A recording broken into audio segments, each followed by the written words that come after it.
Okay, welcome everybody to the virtual seminars in economic theory. Today we are very happy to have with us Caroline Thomas from UT Austin. She's going to present the paper Social Choice Undergraduate Learning. It's a joint work with Yiman Sun and Takuro Yamashita, who are also with us. Thank you for joining us today.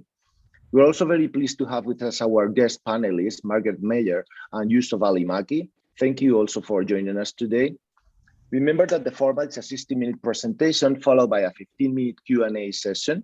During the talk, please post comments and questions in the Zoom chat, and Yiman and Takuro will try to answer your questions. And if you find it necessary, you can also unmute yourself and address the question directly to the speaker. Let me remind you that the talk is recorded and that our next talk is next week. Anki Lee from Washington University, St. Louis is going to present the paper, A Rational Attention Theory of Echo Chamber. Caroline, thank you for joining us today. The screen is yours. Thanks, Angel. So thanks for having us and our paper today, and thanks very much to Yusuf and Margaret for helping out here. Okay, got it. So today I'm going to tell you about social choice on undergraduate learning. This paper is joined with Yiman, who's a postdoc at TIC currently. He's here, and Takuro, who's a professor at TIC. He's also here. Yiman is on the job market this year, so let me flag that. Very good. So let me tell you first about the model in the context of Brexit, just to fix ideas. So at the beginning, a policy reform is going to be proposed. For instance, for the UK to leave the European Union. Now, an election is going to determine the joint decision. So we as a community will have to decide together whether all of us leave the European Union or all of us remain in the European Union. Now, some of us stand to benefit from leaving the EU, while others are better off under the status quo.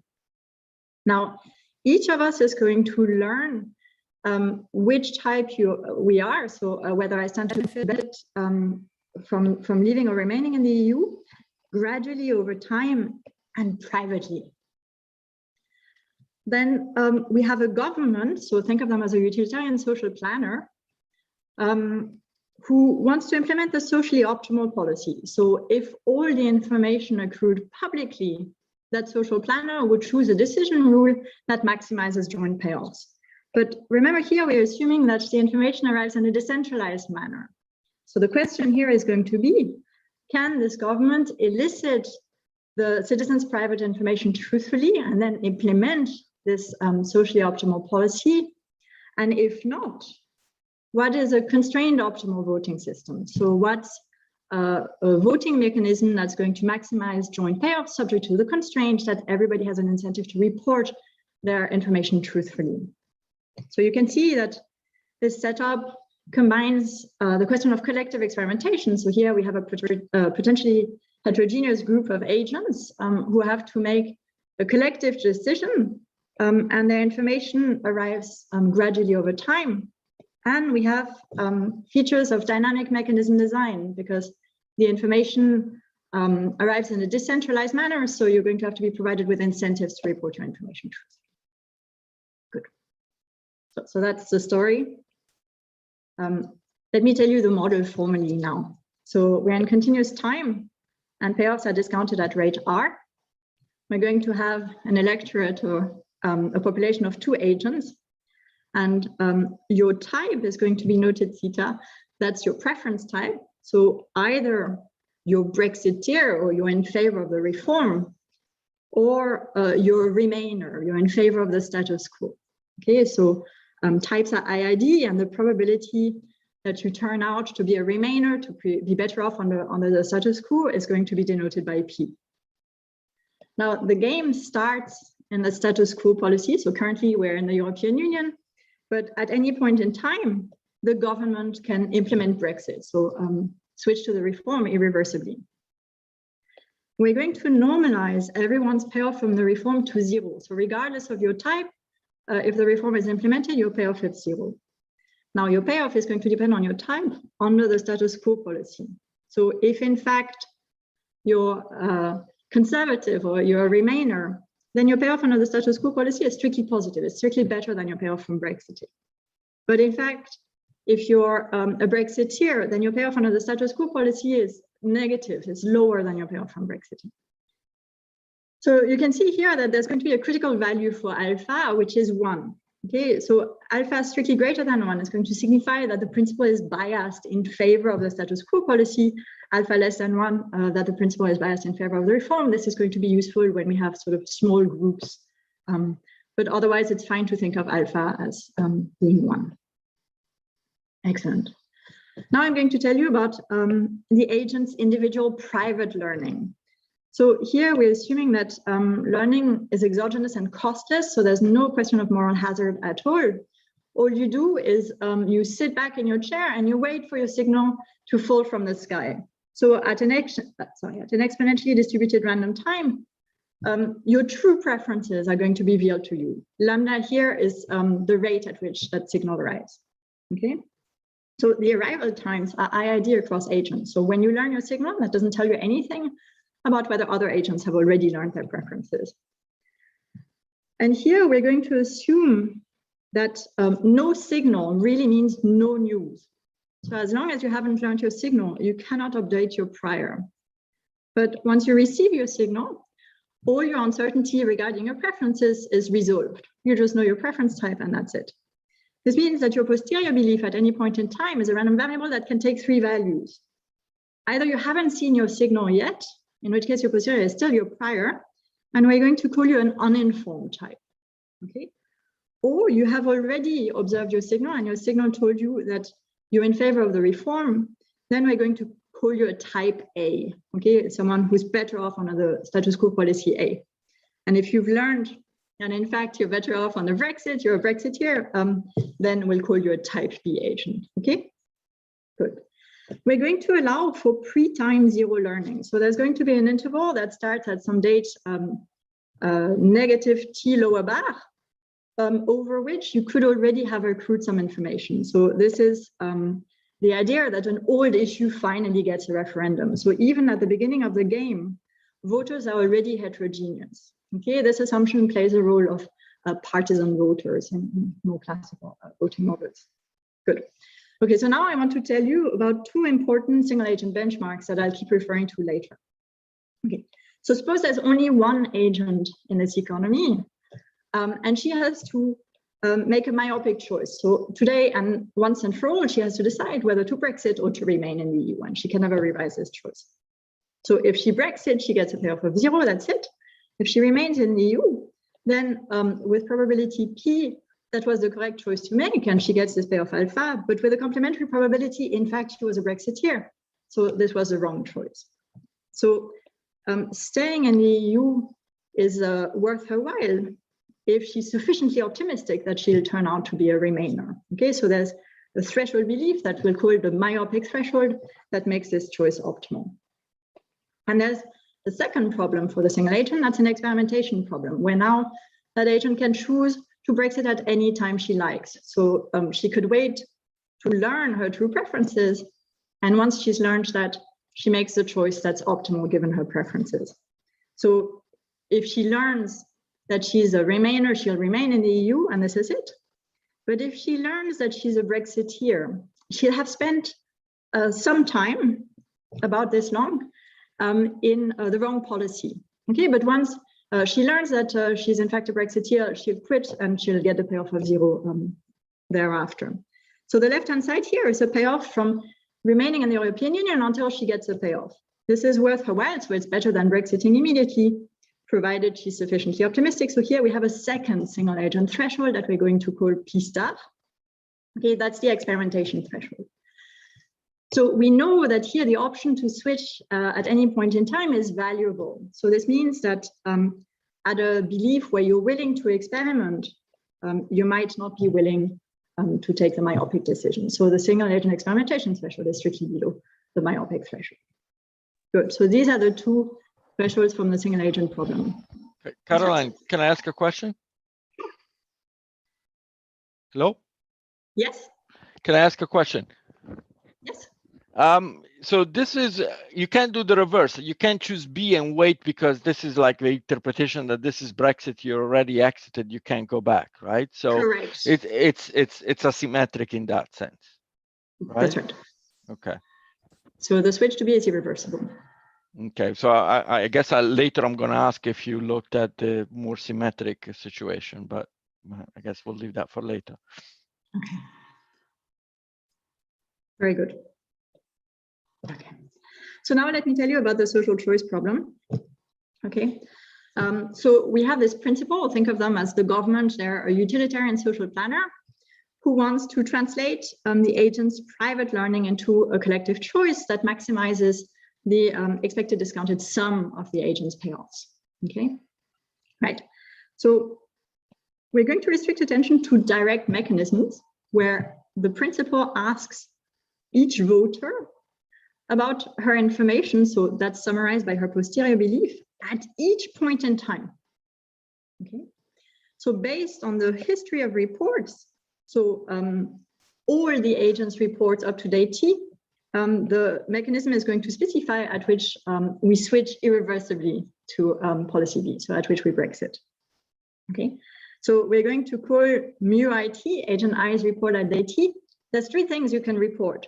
Either you can say, I haven't seen any signal yet, or I've seen a signal and I'm a Remainer, or I've seen a signal and I'm a Brexiteer.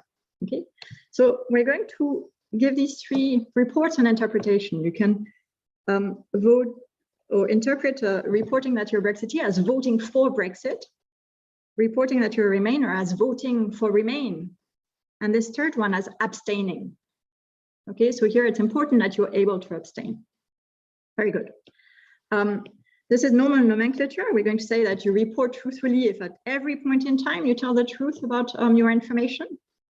And we're going to say that a mechanism is incentive compatible if truthful reporting is optimal at every date for every agent. Good. So let me tell you very briefly about two information structures we're going to look at. We're first going to assume that all reports are public, or that the history of reports, so this is agent I's report at all dates up to today, that this is observed by everybody, not only the government, but also all the other voters. Okay. Later, we'll restrict attention to private reports, where the reports of an agent are only observed by the planner. So an agent only knows that the planner has not yet switched to Brexit, and of course, the realizations of her private signal. Okay, so this choice, you can think about it in two ways. You can think of it as being driven by applications. First of all, in some applications, so for instance, protests, we're looking out on the street, you can see who's militating in favor of Brexit and who is advocating for Remain. So there, the information is just public. And in other applications, it's reasonable to think that reports can be kept private. But for our design questions, we need to assume private communication for our revelation principle to hold. So for restricting attention to direct mechanisms to be without loss. Good. But for the sake of exposition, so to show you that there is an incentive problem under the first best policy, this is going to be best illustrated in the case of public communication. Okay. So first, we're going to formally restrict attentions to mechanisms where the planner publicly discloses all reports, knowing that this potentially decreases the maximum achievable joint payoff. All right. So unless there are any questions, let me give you a preview of the results. So let me remind you what are the main ingredients here of our model. We have this gradual costless learning. It occurs in a decentralized manner, as all the signals are private. And as a result of this collective choice problem, we have misaligned incentives between the social planner and any one individual. So the first thing we're going to do is to derive the first best policy, and we're going to show that this is not incentive compatible. So we're going to show that truth telling is not optimal, and that it is uninformed agents who have an incentive to misreport, that they already have some information. Okay. So the flavor is that you don't know your type yet, but you're going to vote for Brexit anyway. Okay. I told you those failures of incentive compatibility are best illustrated in the public communication setup. Then the exercise is going to be to find a mechanism that maximizes the joint payoff subject to truthfully reporting your information, being incentive compatible. So we're going to show that the second best mechanism distorts the first best policy in two important ways. We are calling those delays and deadlines. So briefly, a delay can be thought of as the planner committing, sorry, that's not true. So that's the planner switching to Brexit at a later date than she would have under the first best policy. And a deadline can be thought of as the planner committing to switch to Brexit at some point, even though under the first best, she would wait for more information, okay? And then we're going to bring in this instrument of private communication, which, remember, can weakly improve payoffs. So this can mitigate the distortions for the first best.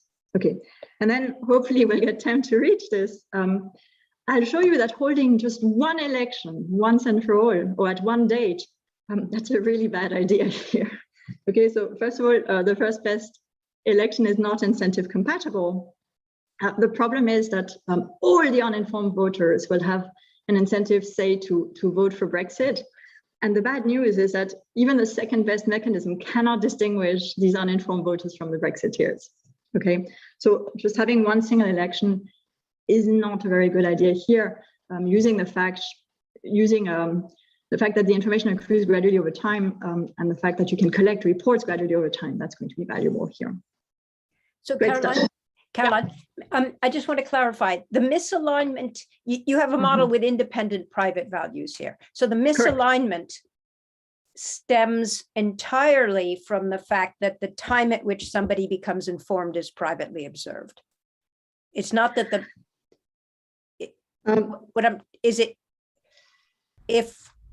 if everybody became informed at the same time, if it was common knowledge that everybody was going to become informed at the same time, would any of these issues remain? I suspect that yes, but to be fair, we haven't really looked at this question. So these misaligned incentives, I'm going to illustrate them in a second. And the reason I say it's not clear to me is the incentive problem, or one of the states or the histories at which these incentive problems occur are states at which you're pivotal. So my guess is if you condition on the pivotal event, this issue would still arise even if the information arrived at the same time. But yeah, so that's my answer. Yes, I thought it's really about the planner caring about people that I don't care about. That whenever something is revealed about Margaret's preferences, Caroline, you will take that into account, even though I only care about what I'm going to have in the future. Right. So this is what we're going to illustrate next. So hopefully your questions will be answered, but ask again, Margaret, if it isn't clear. All right, good. So here we're looking at the setup where we have public reporting and continuous time. So remember, I said we're looking at public communication, maybe because of the applications, but also because this is going to be a better setup to illustrate the incentive compatibility problems. So we're going to restrict attentions to mechanisms where the planner commits to making all the reports public. Okay, so formally, what's the game? Here, there's just a slight technical issue that has to do with continuous time. We want agents to be able to instantaneously react to each other's reports. So if I see Meg voting for Brexit, I want to be immediately able to vote for, say, Remain in return to that. Okay, so here we are using Yuso and Pauli's paper to model the interaction as a multi-stage game. And there, even though we're in continuous time, we can model instantaneous reactions. Good. Okay, so the first question is, suppose all the information arrives publicly, okay, so, or suppose all agents report truthfully. Then what would be the policy that this utilitarian social planner would want to implement? So we find that the first best policy is stationary and it's marked with respect to a state of the world that has these three coordinates. So A, that's going to be the number of agents who have reported that they're Remainers. B, that's going to be the number of agents who have reported that they're Brexiteers. Remember, on the truthful reporting, this is the true information. And M, that's going to be the number of agents who are uninformed as yet. Good. So SN, that's the set of such possible states. The number of agents who have learned their preferences that can only ever increase over time. The number of uninformed agents that can only ever decrease over time. Good. So the joint payoff solves the following Bellman equation. So at any point in time, either you switch to Brexit now, in which case everybody gets a 0, so the joint payoff is 0, or you stay in the status quo policy until the next signal. So until one of the M currently uninformed agents gets their next signal. And at this point, you reevaluate depending on what information you got.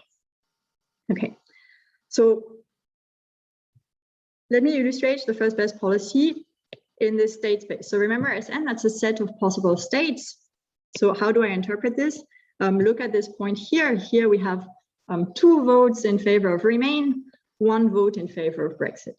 Okay, and we have, I don't know how many that is. So along one diagonal line, the number of uninformed agents, that's just a constant. So on this line, we have 0 uninformed agents. Everybody has learned already. Here we have 1 uninformed agent, and so on.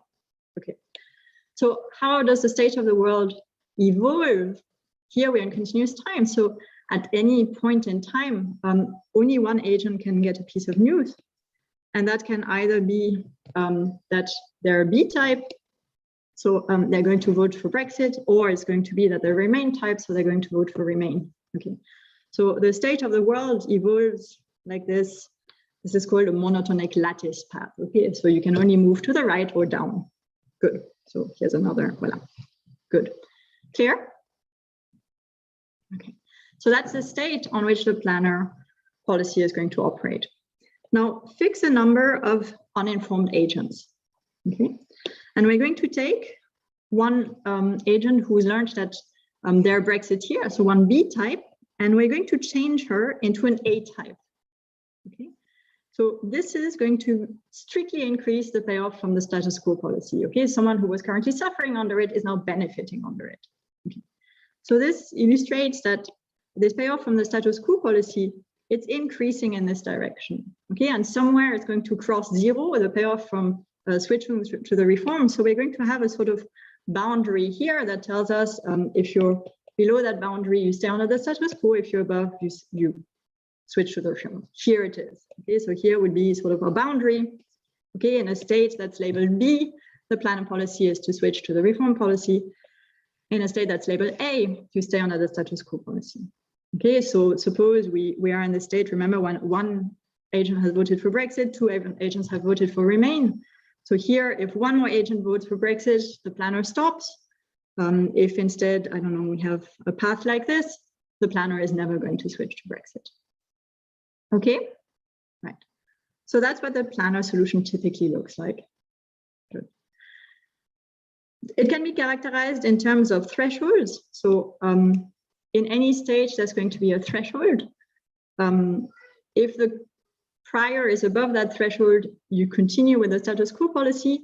The minute you reach a state where the threshold is above the prior, you stop. Okay, so you can see that if you're currently in a state where you're indifferent between stopping and continuing, adding 1 more Brexiteer is going to make you Brexit, and adding you 1 more Remainer is definitely going to make you want to remain a bit longer. Okay, so on this slide, I have the formal statements of what I've shown you in the pictures. Unless there's questions, I'll just next show you. I'll basically address the next question of why incentive problems occur. Okay, so let's look at this one age. So sorry, let's look at this state here. So in this state, the planner wants to wait for the information of the uninformed agents. How many uninformed agents are there? There's just 1.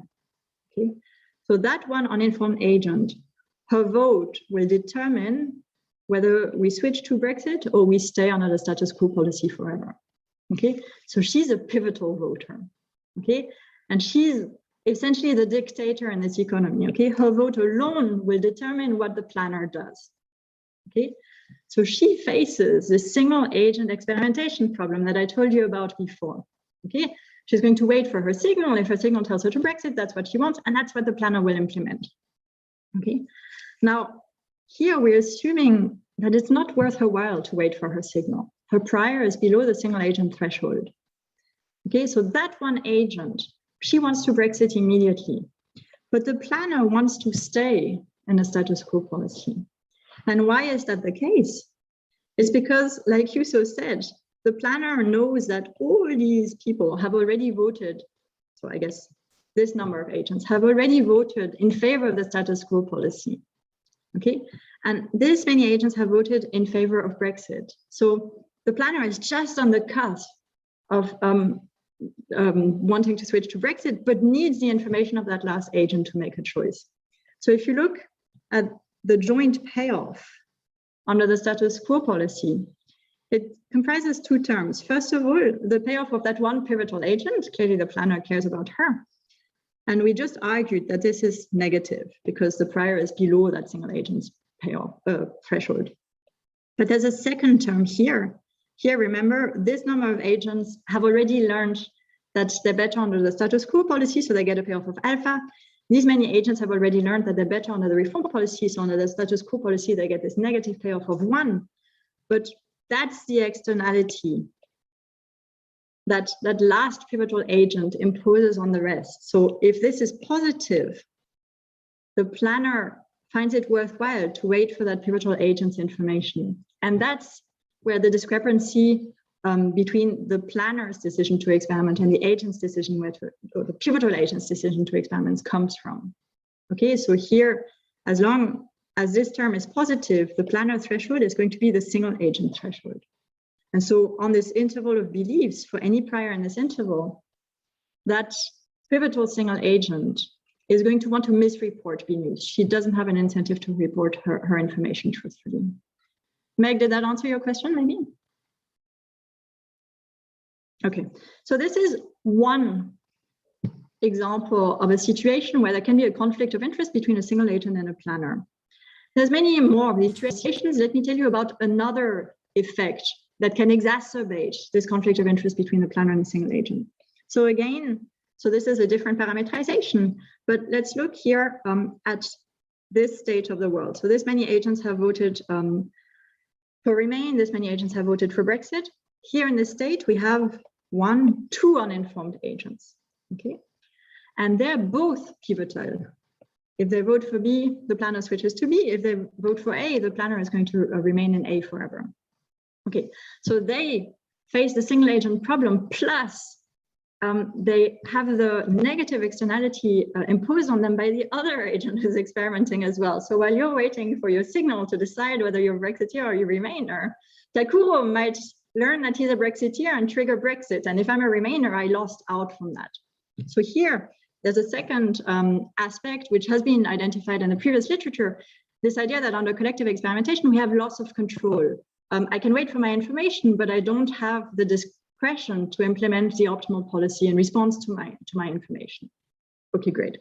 So this is a second effect that can compound or exacerbate the first effect. So here in the state, again, the planner threshold is below the single agent threshold in this state, or I should say the pivotal agent's threshold, the uninformed agent's threshold, okay? All these states here have a payoff to the uninformed agent that's even lower. So in all these states, we also have a problem of incentive compatibility, but let me not focus on those too much. Okay, so this slide just repeats what I said. When you're in the presence of another uninformed agent, they exert a negative externality on you. Your payoff from waiting for your signal is even lower than if you were the single agent experimenting. And we already said that this is negative. Great stuff. Let me very briefly flash this slide. There are parameterizations where the misreporting incentive can go the other way. You want to misreport that you're a Remainer, even though you don't know yet which one you are. I'm not going to talk about these parameterizations today, so that's all I'd say about those here, but they exist. Good. Okay, so this slide I'm also going to gloss over, I'm sorry. the message of this slide is that it's not all bad news. There are parameterizations where the first best is incentive compatible. Okay. But I guess this is the main message.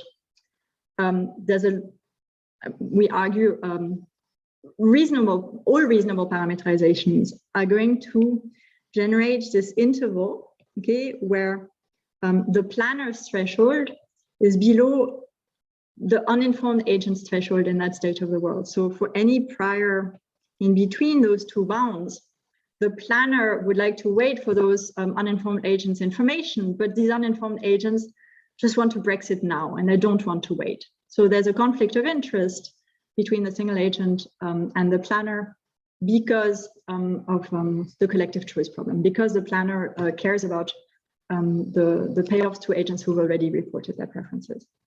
And what I'm showing you here is that these intervals, they're available, or they exist in some state of the world, provided this assumption on the parameter alpha, remember that's the bias of the principle, provided this assumption is satisfied. Okay, so is this a reasonable or hard to satisfy assumption? Well, this basically says that the planner is not so biased that just one vote would make her decide to remain in the status quo forever. So we argue that that's a reasonable set of parameters. Okay, so here we're restricting attention to not crazy unbiased, crazy biased planners. Okay, good. Okay, so here I've argued that we have a problem with our first best policy. It's going to induce agents who haven't learned their type yet to misreport information, to vote as if they had learned their type. And we're going to focus on parameterizations where they're going to vote to Brexit. Okay, so what we need now is to derive a second best policy. So now we want to derive the planner policy that maximizes the joint payoff subject to all agents reporting their information truthfully. And the tools that we're going to have at our disposals are these delays. So now I can be a bit more precise. A delay is in a state where a planner would switch to B under the first best. She's going to remain in A and switch to B a bit later at a possibly stochastic time. Okay, so that's a delay. We stay in the status quo longer than would be optimal under the first best. And those delays are going to be paired with deadlines. So a deadline is where in a state where under the first best policy, you remain in the status quo policy until you get information. Here, the planner is going to commit to switch to the reform policy if no information arrives. Okay, good. And remember, our last instrument is the private communication. We know that this is going to weakly improve our payoffs compared to the public communication setup. Okay.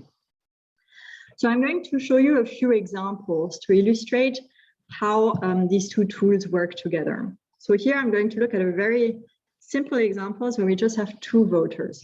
Okay, we're going to suppose that the planner. So I told you this alpha is going to be useful when we have a small number of agents here to.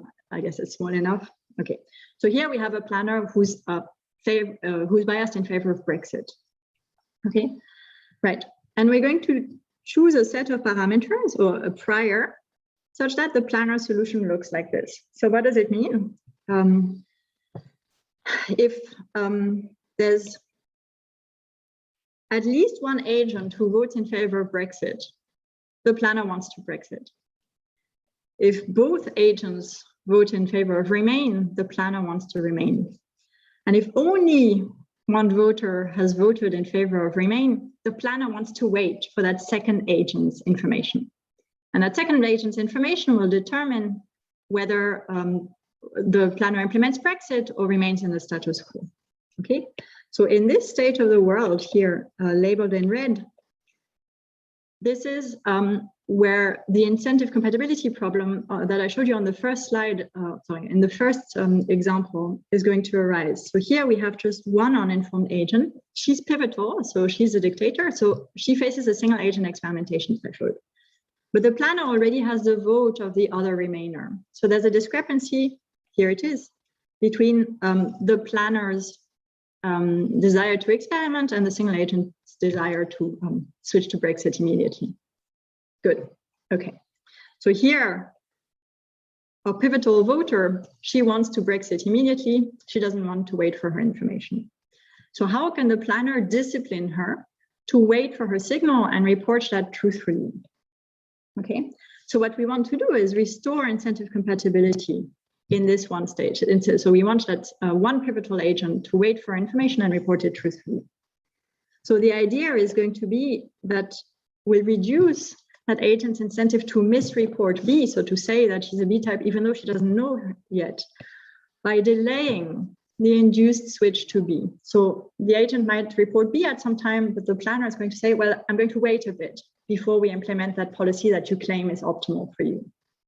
Okay, and we'll show that this type of policy is going to restore incentive compatibility, but at the cost of a deadline. All right, so let me show you how we proceed. Here's what's a mechanism in this context. So if an agent reports that she's type A or type B, so type theta at some day t, we're going to switch to B by some time t prime with this CDF. Okay. Now, if an agent reports that she's neither type, that she hasn't observed any news yet at any date prior to some t star, then at that day t star, we'll switch to B with a CDF Fn. Okay, so those are the instruments of our mechanisms. And the principal's constraint problem is to maximize the joint payoff. Okay, so here you just rewrite the objective using these Fs, subject to truthful reporting being incentive compatible for all types. So for those who've learned that type and have learned that it's A, for those who've learned that the type is B, and so on. So it turns out that these constraints are slack.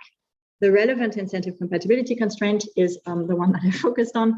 An uninformed agent must not report B news, okay, when she hasn't got this B news. Okay, so that's the corresponding Lagrangian. Let me tell you the proposition. So we find that the solution to the principal's problem has a critical time t star, so that's going to be our deadline, such that you're never switching to B. So remember, conditional on no news being reported in that state. So on that one pivotal agent reporting that she has no news, you're never going to switch to B before day t star, but at day t star, you'll commit to switch to B even if she hasn't reported B news. Okay, right. If she reports A at any point in time, there's no distortion needed here. It's going to be optimal to stay in A forever. Okay, and the last distortion needed is that the delay upon the agent claiming that she has received B news, that's going to be finite for every date prior to that deadline, and there's no delay after that deadline. Okay, good. So this delay policy, okay, that's going to satisfy the incentive compatibility constraint with equality. So there's two ways of implementing this, either with a deterministic delay. So if we report that you got B news at day t, we're going to switch to day t at some day tau that's greater than t, and that's before that deadline. Okay, there's another way of implementing this delay policy with a stochastic delay. Good, excellent. Right, so let me explain to you why we need both a delay and a deadline. So if you think intuitively about what this delay does, at any point in time, the agent thinks that, well, if I delay my misreport of B by a tiny interval of time, I'm going to be rewarded with a shorter delay than if I misreport B news now. Okay, so as I wait, so this would be, so think about T at as the time at which I misreport B news. Okay, under the first best policy, the planner would immediately switch. Here's the date at which the planner is going to switch under the second best policy. So if I misreport T news, or if I report B news at this date, the planner is going to switch at this later date, even though under the first best policy, she would switch immediately. Okay, so you see that this delay is has a slope less than 1. Okay, so by waiting a bit to misreport B news, you gain a faster switch to B. Okay, and this is the way. So T, the optimal delay, is going to make you just indifferent between misreporting B news today and misreporting B news tomorrow, and waiting Okay, good. The problem is that there's just a limit to how long the planner can implement this indifference. Okay, so after some time, the delay or how long you would need to delay the policy, the switch to policy B is before the date at which we currently are. Okay, so you can only implement this delay policy until this date T star, and that's the deadline. So let me switch to this picture here. So the delay policy occurs effectively in this state. So once this pivotal agent reports B news, instead of switching to B immediately, the planner switches to B at some later date. Okay, but to make up for it, in this state where this agent, remember the single agent has an incentive problem, she really wants to induce B, the planner is going to only be able to get her to report truthfully until some date T star. And after that, the planner just has to reward that agent with committing to switching to B star, even if the planner has, if the agent hasn't reported anything.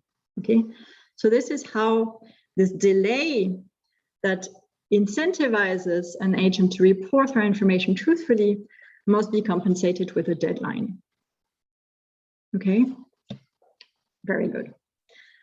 Okay, observe that in this particular example, our other instrument, the private communication, is not going to help at all, because the information that the agent has is the same on the private and on the public communication. Suppose the agent didn't know what the other agent has reported, or whether the other agent has even reported. Okay, the agent just knows that she hasn't reported any news yet, so she knows these are not the state in which she currently is, and she knows the planner hasn't switched to B, so she knows the state isn't currently in any of those states. Okay, so she can perfectly infer that the state she's in is the state she would know she's in under public information. All right, so here private communication doesn't help us improve the joint payoff. Right, so next, I'm going to look at a setup where the private communication is going to be useful. Okay, so now I'm going to look at the private reporting game in continuous time. Again, this can be motivated by applications, but now the designer of the mechanism has discretion about whether and which information to release at any point in time to the agents. Okay, by giving them that extra instrument, the planner cannot do worse than when she's committed to releasing all information. Okay, so here the private reporting game, there's no problem in modeling it. At any point in time, an agent simply submits her report, could be truthful or not. The planner knows the entire history of reports at any point in time, but the agent doesn't. The agent only knows that the planner has not yet switched to B, plus, of course, the realization of a private signal process. Okay, so let me give you May I ask a question at this point? Yeah.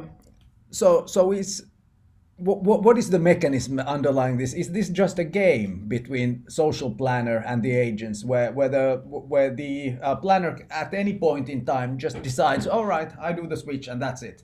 So it's not really any mechanism with private communication as much as just dynamic game between these players, right? Fair enough. So I think we had this conversation about what's a game and what's a mechanism a number of times already. So this is a mechanism without transfers, that's true. But the planner could at any point in time reveal what are the votes that she's observed up to today. Okay, good. So give partial information about, so the interpretation would be, we're having polls. Okay, I'm polling some part of the population and I'm letting everyone know what this subset of the population reported.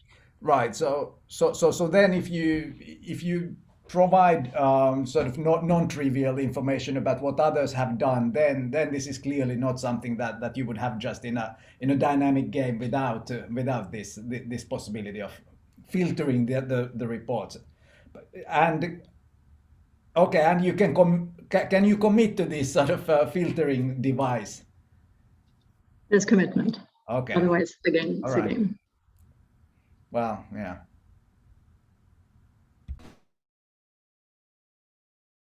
So let me give you an example where we're now going to have the private communication matter. So the planner is not going to give any information to the agent except through what the agents can infer through the planner's decision. Okay, so now we have 3 agents. We still have a planner who's biased in favor of Brexit, and we're assuming that the parameterization is such that, or the prior is such that the planner policy is as represented here. So what's the planner policy here? Again, we have, so if 2 agents were vote in favor of the status quo policy, then the planner will stay in the status quo policy forever. If 2 agents vote in favor of the reform policy, then the reform is implemented. If 1 agent votes in favor of each and the last agent hasn't reported their preferences, then the planner is sufficiently biased in favor of Brexit to implement Brexit.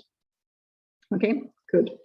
So here again, we have one state of the world where all the uninformed agents are pivotal, but here we have that second effect. So we have 2 uninformed agents, and the lack of control over the joint decision means compounds the conflict of interest with the planner. Okay, so here it's 2 agents we need to discipline to not report B news, even though they haven't, even though they don't know their type as yet. Okay, good. Oops, sorry. No, that's right. Okay, good. So exactly. So the failure of incentive compatibility happens in this state. Observe that, remember, we have private communication here. So the failure of incentive compatibility also occurs in expectation. So as long as the planner hasn't stopped, but if I don't know any of the other agents' reports, what stage do I, an uninformed agent, think I'm in? I know that I haven't got any information, so we're definitely not in one of these states. I also know that the planner hasn't stopped, so we're definitely not in one of these states. Okay, so I think that we're in either of these 2 states. Those are the only 2 states to which I assign positive probability. So even in expectation, I have an incentive problem. Here in this state, I'm indifferent between all my reports. Okay, right. Oops, sorry. Okay, good. So what's the second best mechanism under private communication? Let me stage the second best mechanism first. Okay, so it's again going to consist of a deadline and a delay. So there's going to be a deadline T star and a delay tau T. Okay, this is a bit more fiddly this time around. Okay, so what's T star? At any date prior to T star, if we're, or if the status of the world is any state other than this one, then you stay in A. Okay, if the state of the world is this one, so if 1 agent voted for Remain and 2 agents voted for Brexit, then you're implementing Brexit with this delay. Okay, now after T star, or at the deadline T star, you look at what the reports are. Okay, if you're still in one of those 2 states, you Brexit. If you're in one of these 3 states, you Remain. Okay, so what this means is that, so let me recapitulate. You wait, the planner is going to commit to not doing anything until date T star, except if there's 1 vote in favor of Remain and 2 votes in favor of Brexit. Okay, in which case she Brexits with some delay. And at T star, she look at what the votes are. If there's only 1 vote in favor of Remain, she'll Brexit. If there's at least 2 votes in favor of Remain, she'll stay. Okay, that's the second best policy here. Okay, so the delay in this state of the world here, okay, I guess the date T star also corresponds to a delay relative to the planner policy and state 1.1. Remember, if there's 1 vote in favor of either alternative under the planner policy, under the first best policy, the planner would stop. But here she commits to waiting until date T star. So this is a delay here. Okay, good. Those 2 delays, so the delay in this state of the world and in this state of the world, that's there to incentivize truth telling for these uninformed agents But careful, we sort of created a problem. Now, in this state of the world, we have the one uninformed agent. She also has an incentive to misreport P news, okay? So we need to discipline her too, to report truthfully. Good, okay? The deadline in this state of the world that compensates for these delays in the same way as I described in the public communication setup. And here, the private communication helps, okay? So on the public communication, this would be the job that the delays and the deadline do. But I'm going to show you that on a private communication, we relaxed these constraints a bit. So pick any date at which the planner has not yet stopped. So any date before the deadline. Then an uninformed agent is going to assign, so remember you're uninformed, you know for sure these dates have not occurred. You know the planner has not yet stopped on a date T star that only comprises these states, okay? So you're going to assign positive probability to this triangle here, okay? So here you have two states of the world where the delays and deadlines are doing their job, but you're sort of confounding them with a state of the world where the agent has no incentive problem, okay? So here private communication helps. The agent might think it doesn't matter anymore what I'm going to report. We already have 2 votes in favor of remain. Very good, okay. So let me look at the time, 10 minutes. Here's a proof, okay? So the proof is first by construction, you build this mechanism and then you verify that this mechanism satisfies the constraint problem of a planner, okay? Oops, sorry. Good stuff. Okay. So in the last 10 minutes, I'm going to try and convince you that holding a single election at one date is the worst thing you could have done in this setup, okay? So just fix an election date. We're just going to have one referendum, whether to leave the European Union or remain, okay? So at that date, the principal is going to look at how many agents have voted in favor of remain or to leave. And depending on what's the myopic joint payoff, given these votes, he'll Brexit if that myopic joint payoff is less than the payoff from Brexiting. Okay, so the planner's problem really is to find the optimal date at which to hold this referendum. Okay, so you're going to try to find a date that maximizes the ex-ante payoff that you get if there's just one election. Okay, right. So what's the delay? The trade-off? Delaying is costly if in fact the optimal policy is to Brexit, but at the same time you get better information.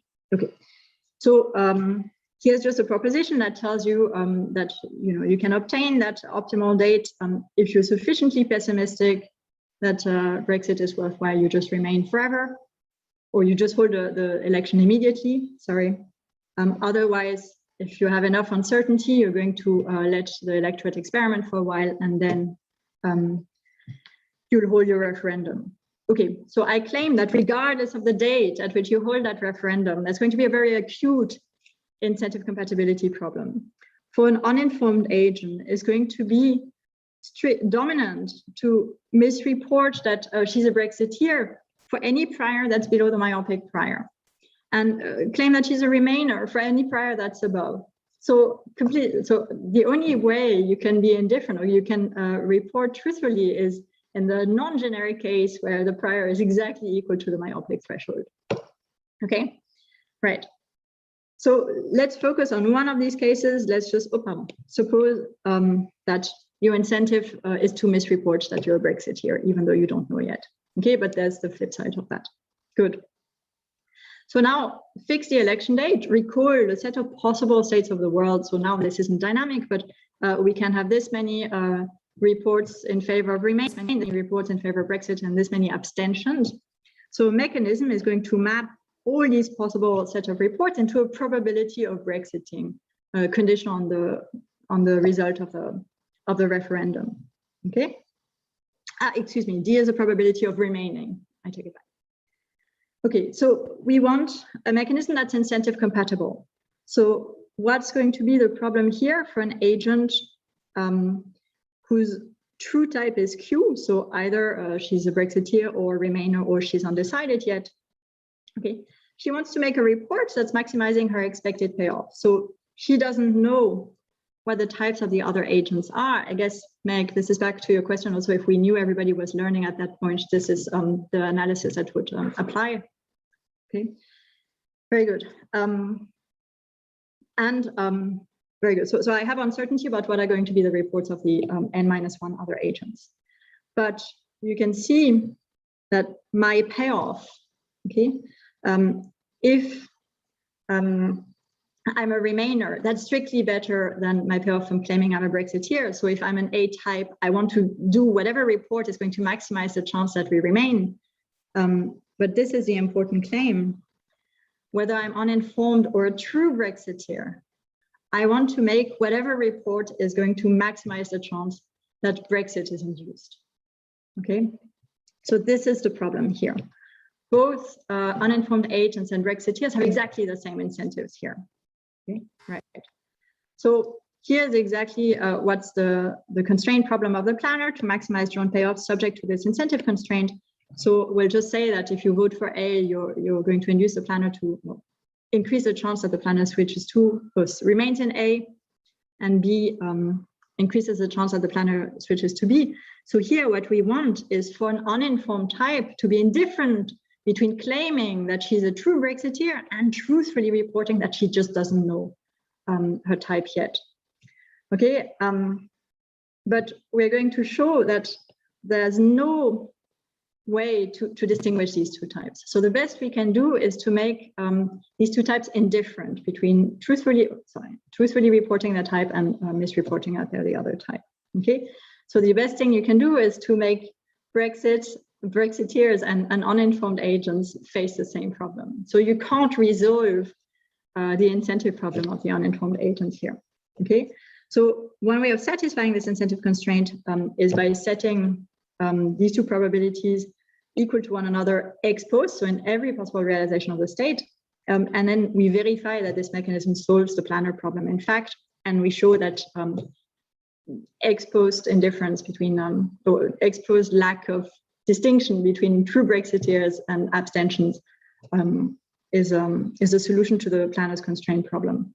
Okay, so this is going to be implemented by a policy that tells you we're going to switch to B at some date T if date T is the date of the that you choose to hold the election. If fewer than A agents have voted for have voted for B, and fewer than A agents have voted for A for Remain, and this threshold is increasing in time.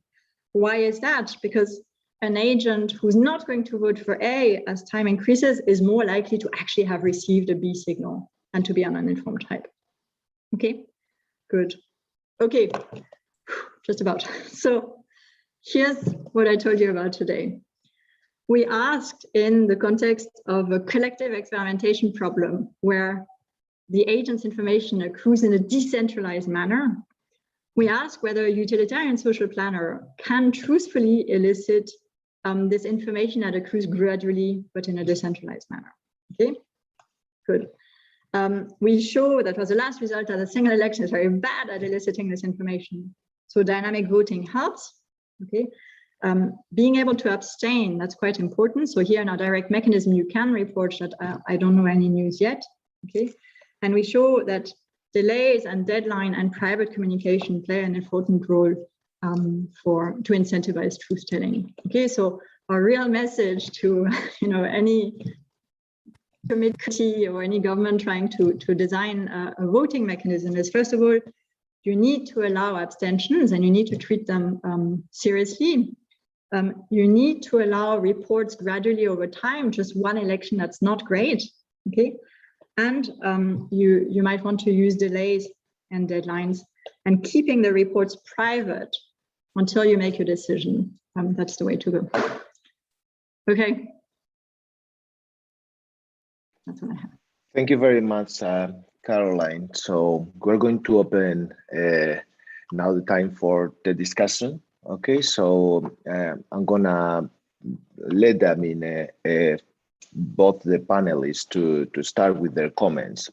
So I don't know, for instance, Margaret, would you like to start? Sure, thank you.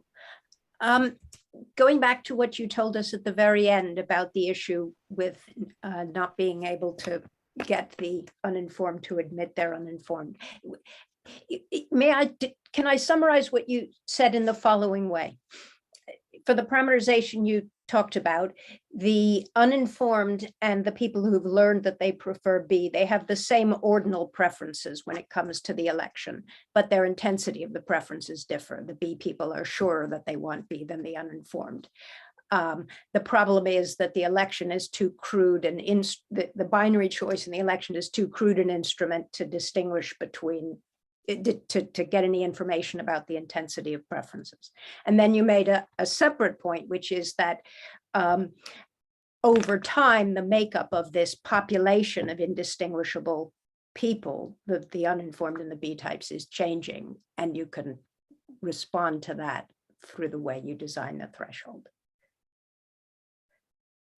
That's very good. So, yep, sorry. Okay, and then following on from that, this point about the difficulty of eliciting information about intensity of preferences and essentially elections or surveys inducing an incentive to exaggerate reminds me of some work that Kohei Kawamura did on it was a cheap talk model. You're trying to survey a population. The bigger the electorate is, the stronger the incentive for the respondents to exaggerate their information. And what he shows is that you may end up getting only binary reports if the population is big enough because of the incentive to exaggerate information.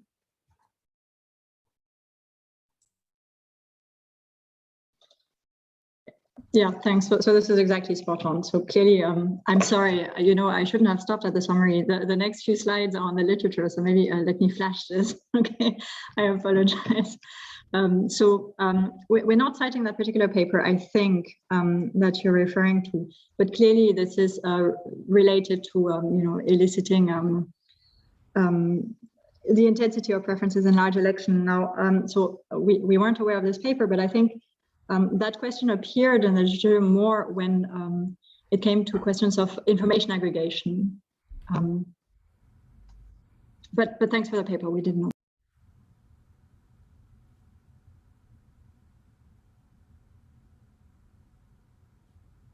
Thank you. So, Yusuf, maybe you want to have some final comments or final questions?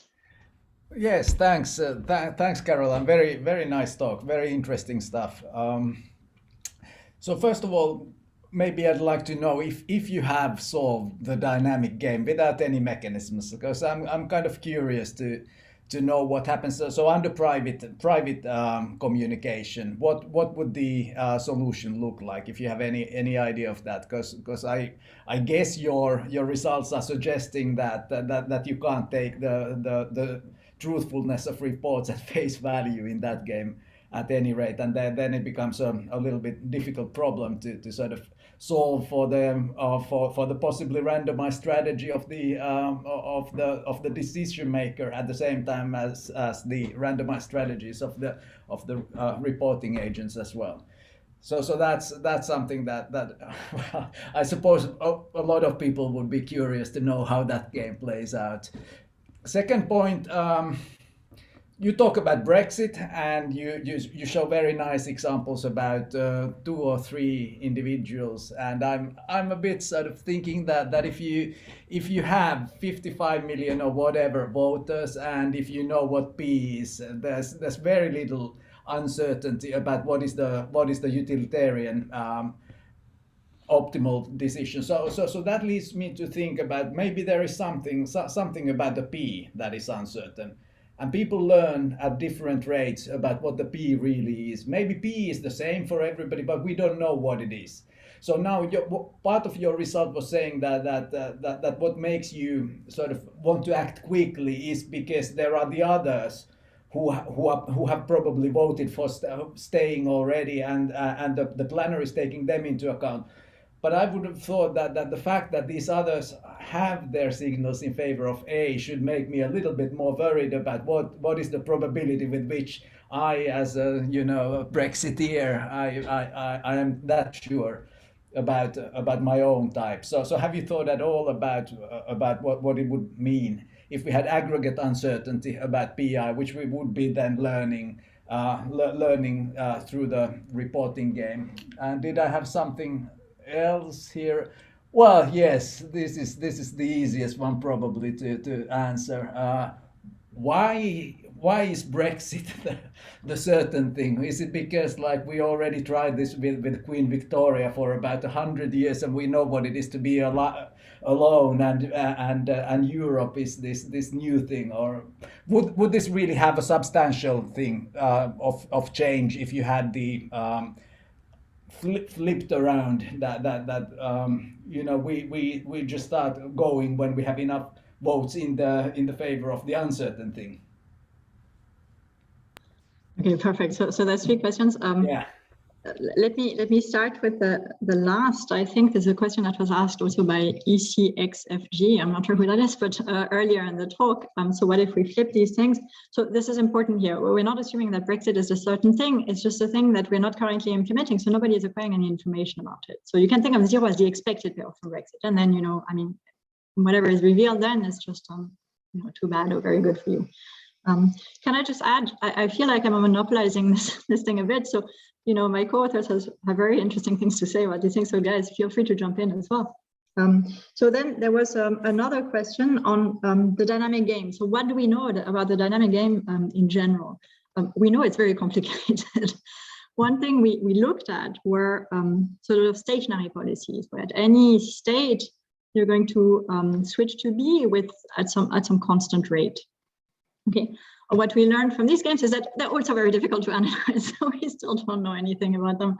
But we decided to go in a different direction to solve for the mechanism, which that also excellent. And so Takuro is already answering the question about the aggregate uncertainty. So let me just say that this observation that if the electorate is large, the ex post optimal decision is ex ante optimal with, you know, epsilon closeness. So you're completely right, and you're right that the Brexit example is you know, good for fixing ideas, but it's maybe not the leading application of our paper. I think committees is more application, but you know, everybody knows about Brexit and not about committees. Guys, do you have anything to add on these 3 things? So Takuro, you said something. No, I just perhaps want to say that the Chiara is asking this question, which is related to one of the users, which is, you know, what if there is some correlation across agent preferences, like a, you know, sort of a kind of common value interdependent valueness. And I mean, I don't have a good answer. I mean, it's a very, well, first of all, very interesting question too. But the dynamics would be very different because people have to learn what would be their preferences over time. So yeah, at least, you know, very more complicated or as complicated as this. And but I mean, yeah, we will be quite interested for that too. So that's also to use this point. This is exactly what would happen if we had on top of the uncertainty where you have here some aggregate uncertainty about. Yeah, exactly. So that's why, as a related question, I wanted to. So just to make sure about the user's first question. So by saying no commitment, you mean the principle is also kind of actively, like sequentially, rationally. Yeah, exactly. I see. Okay. Okay. okay. Yeah. Yeah, that would be. I like this idea about private mechanisms, but still, you know, since you start talking about elections and stuff like that, sort of verifying that you have kept to what was reported, and like what this just seems like, okay, maybe in a committee setting you can have something like this, but even there, I think it would be really nice if you had a sort of concrete application of like how things go in negotiations to fix ideas on what this sort of commitment type thing in the dynamic deliberation process might be. Right.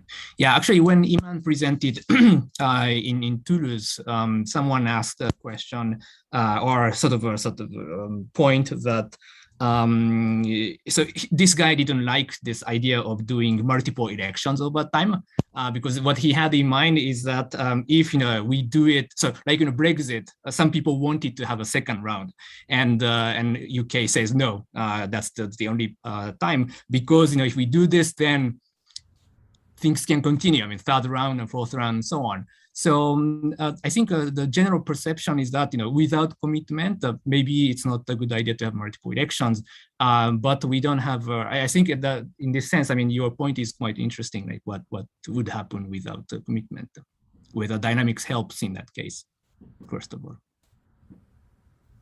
we also know that all our second best mechanisms would fail under commitment. So the minute I don't want to implement a delay when you really tell me your preference. Sure. Yeah. So the person ECXFG is me, Francesco. I'm sorry. I was going to say, without commitment, then there is this issue that you would, I mean, this is what happened with Brexit. There was this, let's see how it goes. Now, we voted, let's start, let's see how it goes. And now we update our beliefs about Brexit, and we could change our mind. And then, of course, the government being on one side of an issue decided that they didn't want to give that possibility. So that is out of the table. So yeah, limited commitment is what's actually going on here. I do suspect that in a few years, if things keep going as they are and the government changes, there'll be another referendum at some point. Maybe not to re-enter, but to at least join the single market or stuff like that. So yeah. So here there's the assumption that there's at least some non-negligible cost to reversing your decision.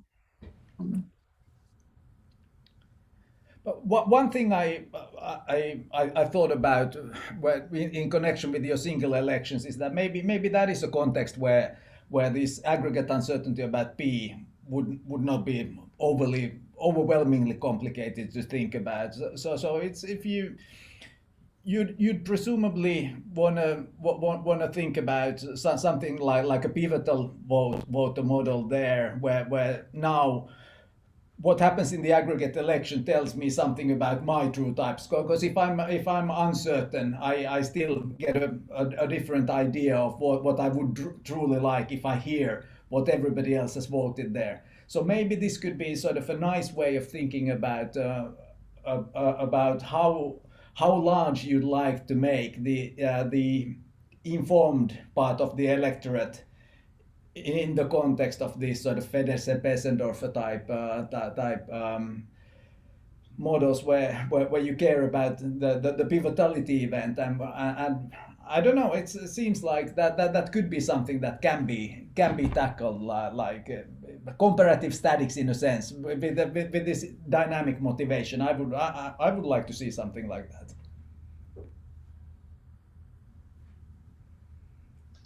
Thanks. So these questions of information aggregation in the sense of Feddersen and Pessendorfer, where there's really aggregate uncertainty, is completely absent here. Yeah.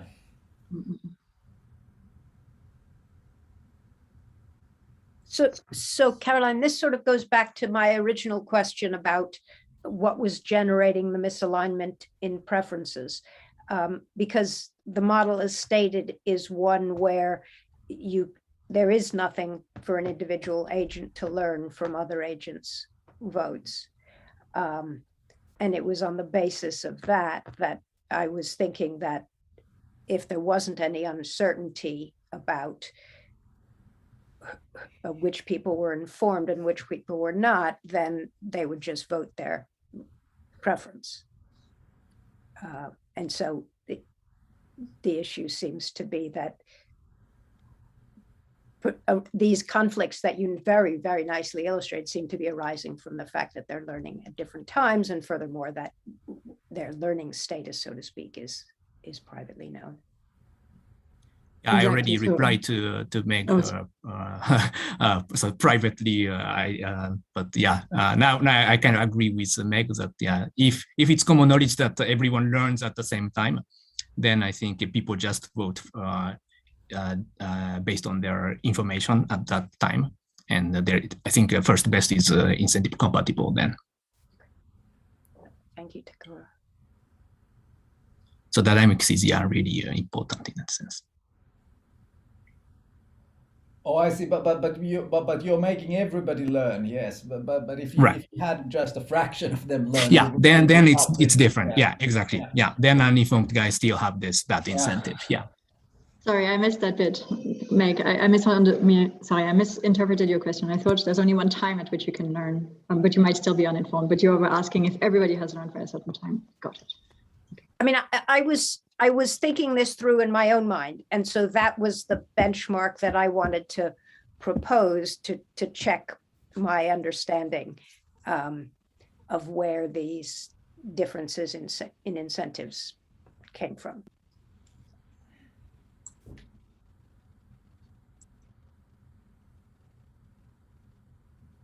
Okay, so it's already a quarter past. So let's thank the speaker Caroline, and the panelists Yuso and Meg, and also both co-authors, Takuro and let me see, Takuro and